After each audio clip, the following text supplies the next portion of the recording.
Hello. Hi, Michael. I think the line just cut out before. I couldn't hear you. Yeah, strange. I don't know what's going on. Yeah, it's all right. Can you hear me well now? Yeah, I hear you fine. Okay, it must have just been a phone connection thing. Anyway, I got a few questions for you. Sure. First of all, I just wanted to mention the sad news. I woke up this morning to find out Prince had died, and I was just wondering, were you ever a fan of Prince? Oh, yeah, I was a total fan. I was in shock this morning. Yeah, it's definitely a bummer.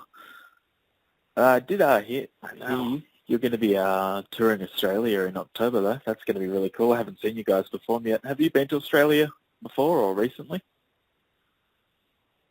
The last time we've been to Australia was 2011, and we're really excited to have the opportunity to come back to Australia to bring Queensryche, a reinvigorated, rebirthed band that is going to blow people away.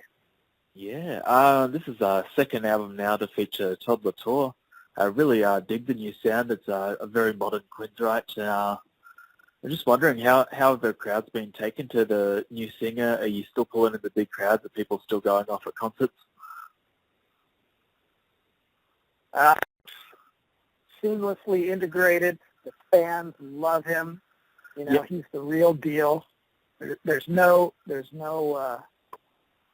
prima donna ego on stage. It's not an act. It's all real. And as far as the albums, people are just blown away by Condition Human and his performance on it. And then, live, as we expected, we have to prove ourselves with every show. Yeah.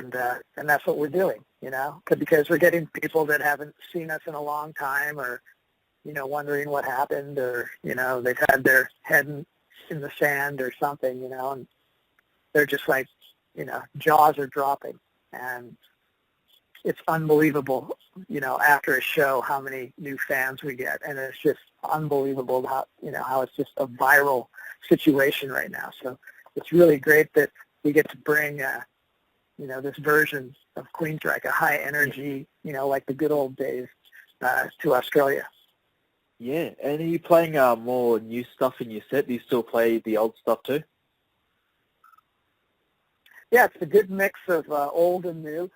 We, try and represent, the first 7 albums with a song from each, at least. And then, obviously, the mainstay songs that everybody knows and loves. And then, we integrate songs from the new album.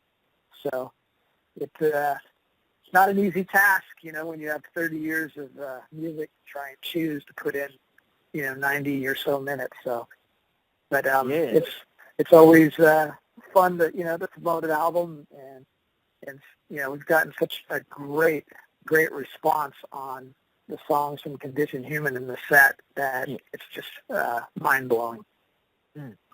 When you look back, there's just so many albums, Rage for Order, Empire, Promised Lands, Operation Mindcrime. Do you have like a top sort of like 5 favorite albums that you're most proud of, if you could, round it down to those numbers? Well, I mean, those are like the top 5, and those are like pretty much the first 5. So I think you kind of nailed it. I mean, those were a special time in our career, And it's, look, when we did the EP, I think I was 19 years old, 20 years old. So, and then when we did The Warning, I think I was 20 years old, and I was just turning 21 years old. So it was such a magical time. I didn't know much about the industry, and it was just a big learning process of so much that as a kid who dreamed of doing what he's doing, all of a sudden it's you got to pinch yourself. And so I think the first 5 albums, they have kind of a magic innocence to them, and those still ring true to me, but more so our majority fan base. So there you go. Yeah. And when you go to the shows, do you see a lot of like veterans there, or do you still see like new, like 18, 19-year-old kids come to the shows as well? Yeah, I mean, since we have Todd LaTorre and Parker London, you know, we have a whole contingency of new fans. And by new fans, I mean young fans as well, that are coming to the shows now that only know us from our past two albums. So it's obviously something that, you know, we want to happen. But, you know, of course, we get the people that have been there since 1982 as well. You know, people still coming out to support the band and see the band and just amazed that, you know, we're doing the songs like they did, you know, when they were young. So it's really interesting right now, you know, that what you see at a Queensryche audience is so varied in the audience. Yeah, and as I said before, you've got a very modern sound. Like, I was just having a listen to some of your old stuff before, and it's awesome, but you can definitely tell it had that kind of 80s influence on it. I'm guessing, is there like new bands that are kind of influencing you with your sound at the moment that, you know, have your music taste changed a lot over the years? You know, I listen to, you know, bits from all types of bands, you know. So I'll go out and buy, you know, I went out and bought Book of Souls by Iron Maiden. You know, I'm going to go out and buy the new Deftones album because I heard a song and I really liked it. And you know, I'll just, I like Mastodon, you know, but I like all types of music and just anything that inspires me. Generally, I'm more or less, I like bands that have musicians that can play their instruments, you know, and so I love Tool, I love Yes, I love Rush, I love, you know, progressive music. So that's kind of, you know, where it keeps my inspiration fresh. And, you know, it's always good to listen to as much outside music as you can, because when you concentrate so heavily on your own music, you can get lost in it and lose perspective. Yeah, and as we were talking about before, you're going to be going on tour promoting the new album, Conditioned Human.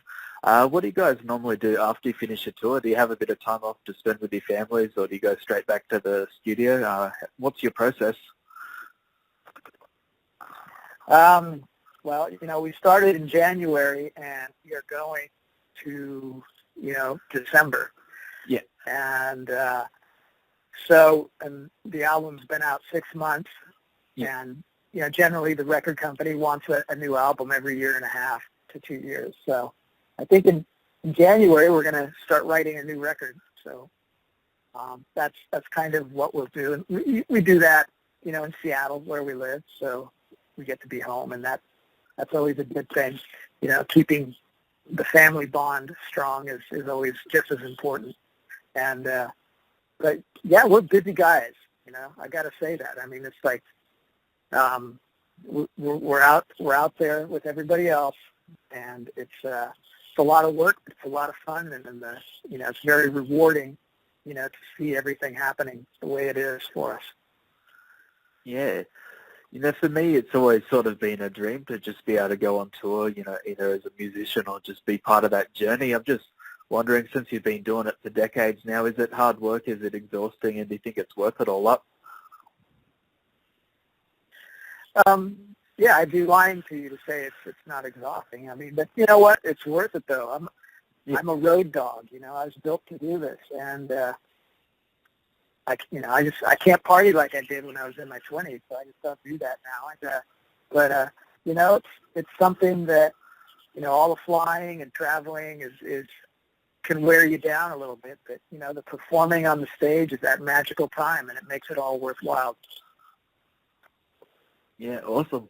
I'm going to be really looking forward to the tour. I think you've got a few more interviews to do, so I probably shouldn't keep you too much longer, but it's been awesome talking to you, man. I'm definitely going to be at the show, and I'll be taking some photos too, so I'm looking forward to it.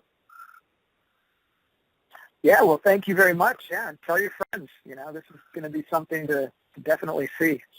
Okay, excellent, man. Well, we're going to look out for it, and I'll tell everyone. I'll be promoting it heaps on my website, so enjoy your day, mate. Very good. But okay, I'll okay, talk to you later. Bye bye. Yeah.